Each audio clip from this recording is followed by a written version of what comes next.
Hey guys, what's going on? It's Ben here, and today I'm going to be doing a video focused on Zion Williamson, who you may be familiar with, you may not be familiar with. He is one of the top NBA prospects going into this upcoming draft of around a year from now, 9 months from now. He is going to be playing for the Duke Blue Devils during this upcoming college season. And I just want to talk about him mainly because he is getting an astronomical amount of hype, and people are saying that he is the next great NBA player and a lot of other things about him. And I just want to examine him a little bit, and examine the whole issue of overhyping for the draft, because I'm going to make it very clear from the beginning of this video. I think that Zion Williams is severely overhyped. I'm not sold on his game whatsoever as of right now, and I think he hasn't really proven anything. So people coming out and calling him the next greatest NBA player of his generation is foolish on their part. So to start off with, I'll give you a little background on Zion Williamson. He is 6'7", 285 pounds. He went to high school in South Carolina. His freshman year of high school, he was 6'3", and he averaged 24 points a game, 9 rebounds, 3 assists, 3 steals, 3 blocks. And he was very good. And his team appeared in the state championship game but lost.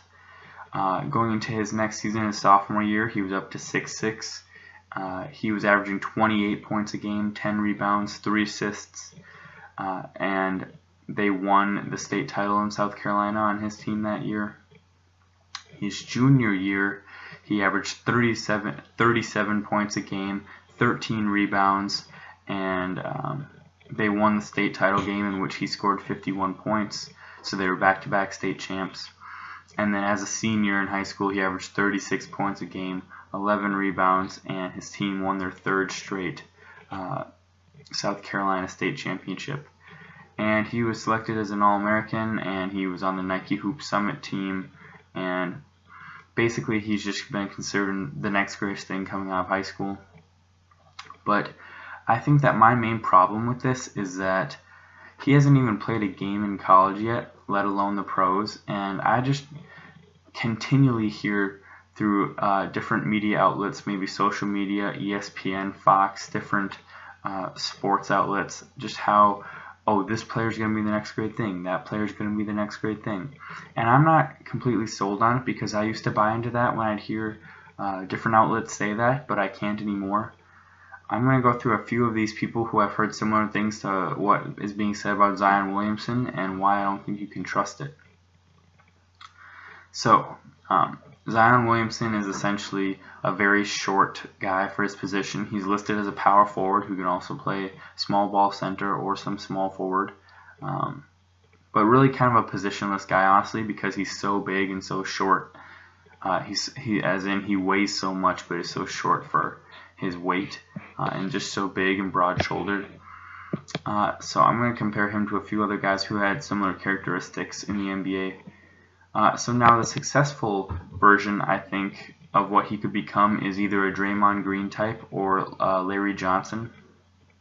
Larry Johnson is a very successful player who played for the Charlotte Hornets back in the day and the Knicks. This has been one of Zion Williamson's biggest comparisons that people have been likening him to, like a better version of Larry Johnson, because he can handle the ball, so he's got a little bit of Draymond in him. But Larry Johnson was also a #1 overall pick, and well, I'm assuming Zion would be when he enters the draft.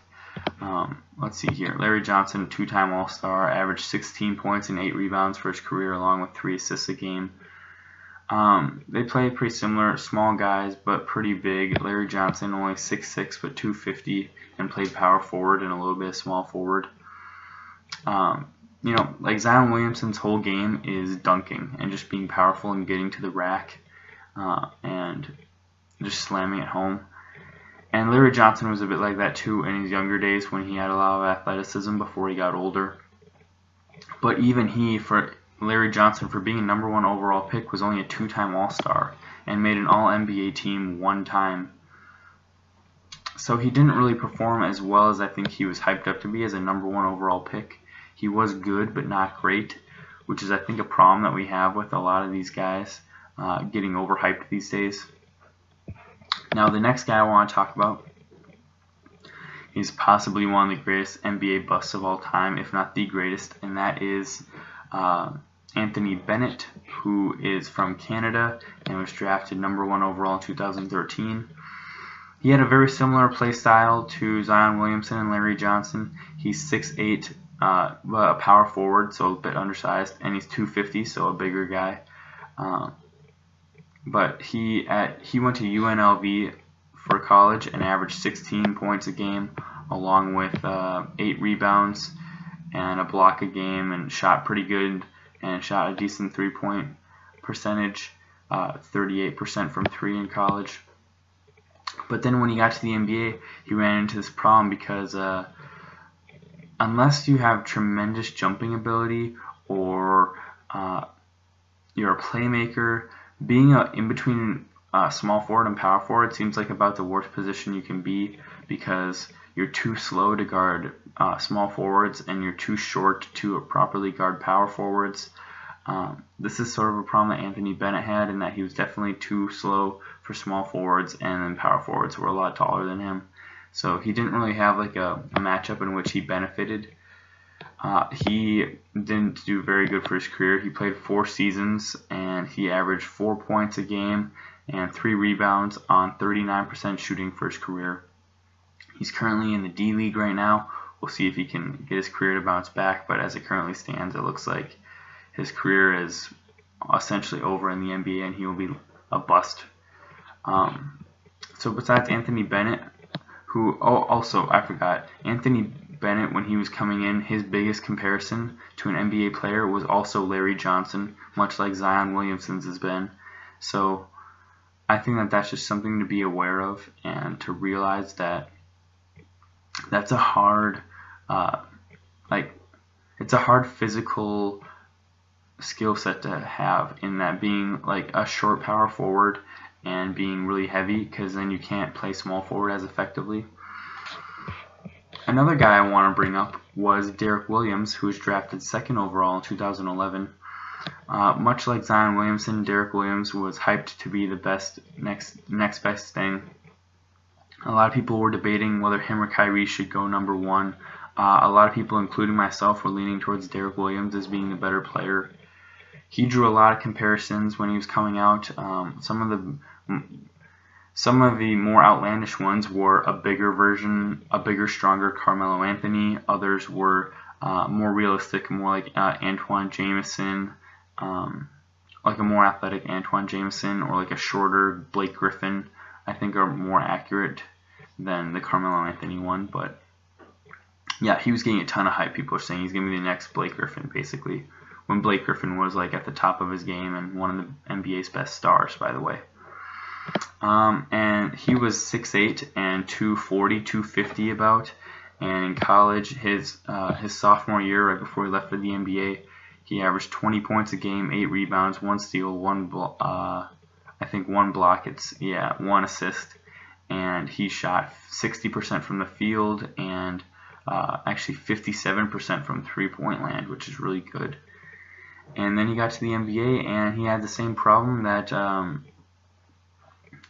let's see here, Anthony Bennett had, in that he was way too slow for small forwards, and he was not big enough to, or not tall enough, I should say, to play power forwards. And his 3-point shot disappeared a bit because the line was a lot farther out, and the threes that he was making in college were right on the line. So then in the NBA, he had to take like 2 steps back, 2 feet back, and it just was a lot worse for him. His career, in the NBA, he's averaged 9 points a game, 4 rebounds, 43% from the field, 30% from 3. So not great numbers whatsoever. He played 2 games for the Lakers last year, and it looks like he's not necessarily out of the league, but he might be on his way out. Besides the guys that are a lot like Zion Williamson, a few other guys who got tons of hype in high school were, or at college too. I remember reading an article in Sports Illustrated around 2011 or 12 about Jabari Parker, and it said he will be the next LeBron James. And I like Jabari Parker. He's a talented guy, but he's certainly not the next LeBron James. I remember draft night 2014. Andrew Wiggins was the guy being talked about the most, and Jabari Parker second. And people are saying Wiggins is the next. He's going to be basically Tracy McGrady and LeBron James combined, and Andrew Wiggins certainly has not become that yet. So I just think that there is a severe problem with NBA prospects getting overhyped. I think the main root of the problem is that these franchises are trying to hype their draft picks up to their fan bases so that they're more excited and they don't feel as bad about being a bad team. So you're probably going to see a team like the Kings really try and hype up a guy like Zion Williamson and make really good comps for him. Like the people will probably say he's going to be like Draymond Green combined with Charles Barkley, stuff like that. That's what I've heard a lot too. People are comparing him to Charles Barkley, but I don't think he will be as good as Charles Barkley. I just get really frustrated when people make these outlandish comparisons. Kwame Brown in 2001 was supposed to be the NBA's next great center and eventually take the mantle from Shaq as the NBA's next great big man, but that obviously never happened. In his best season ever, I think he averaged like 10 points and 10 rebounds a game, so he never developed.